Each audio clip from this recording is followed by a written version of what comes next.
the change. Haya, katika ngazi za elimu ni kwamba waziri wa elimu Machogu hapo jana alifika mbele ya kamati ya elimu bungeni kujibu maswali kuhusu utata wa matokeo ya KCPE. Waziri Machogu aliambatana na maafisa wakuu katika wizara yake akiwemo katibu Daktari Belio Kipsang na afisa mkuu mtendaji wa NEC Daktari David Njengere, aliofahamishwa wabunge kwamba isipokuwa tu utata uliozingira matokeo yaliyopeperushwa kupitia ujumbe mfupi wa simu, matokeo yote yaliyowasilishwa kupitia wavuti wa baraza la mitihani yalikuwa sahihi. Upande wake mwenyekiti wa kamati hiyo Julius Meli aliotaka wanasiasa kutolitumia swala la mitihani kujipigia upato. Wiki mbili baada ya waziri wa elimu Machogu kutangaza matokeo ya KCPE mwaka 2023, maswali yangali yanaibuliwa kuhusu uhalali na uadilifu wa matokeo hayo. Akiwa ameandamana na maafisa wengine kwenye wizara ya elimu, Machogu alikabiliwa na maswali chungu nzima kuhusu matokeo ya KCPE. There was an amendment to the NEC Act to provide for the National Examinations Tribunal. The mandate of constituting and gazetting that tribunal is a mandate that has been placed upon the CS Education. Chair, since 2019 to 2023, that tribunal has not been constituted and subsequently has not been gazetted.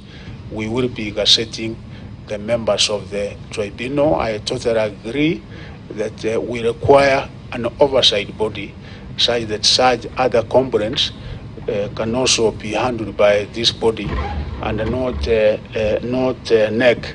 So we are in the process of doing that. Aidha, wabunge walitumia fursa hiyo kutaka kubaini ukweli kuhusu madai yaliyoibuliwa na kinara wa ODM Raila Odinga kuhusu kufutiliwa mbali kwa zabuni za uchapishaji wa mitihani na upeperushaji wa matokeo kwa njia ya simu. The procurement for relaying the results to the public using the short code 40054 was also taken away from the regional provider and awarded on short notice and corruptly to a company that does not have the capacity to handle the same. This led to the mess when the results received expensively using the short code was different from the one on the Kenya National Examination Council portal and sent to schools. It led to what NEC has called misalignment of marks and grades. That nobody's contract has been terminated. Actually, exams each and every year, a contract is made. Kenya not being an exception because we are within the region. What is it that is happening regionally? What is it that is happening in Africa? We are competent enough, we have the capacity that we can be able to print exams here. That we don't need to politicize the issues of exams. These are the issues of our learners. Let us not have other institutions that give information other than the examination council, the way they have done it very well. And we went in as members of Education Committee. We saw the technical aspect that went into the examination processes. We saw the kind of work that you went into.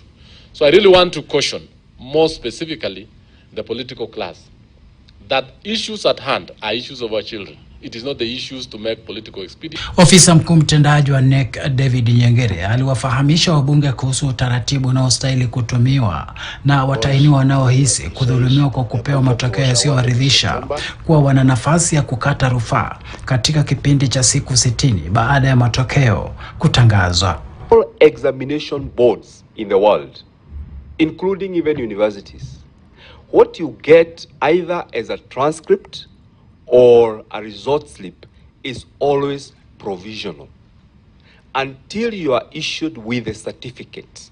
The rules are very clear that those results are provisional and they are subject to amendment in the event that you discover there was an error that happened anywhere along the way.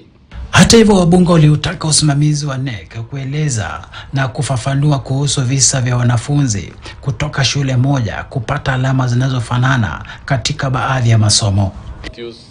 In Tinderet, in Nandi County. We have results here. Most of the results that you saw in the social media were doctored.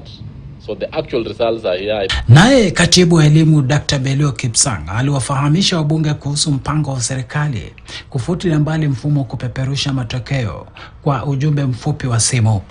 This SMS has been used since 2009. Have you ever thought of a way to relay these results without a cost, or this cost is a way of milking parents? That come any other result that we are going to release, we shall build a system that is dependent on our resources as NEC and ministry. Shadrack Miti, KTN News.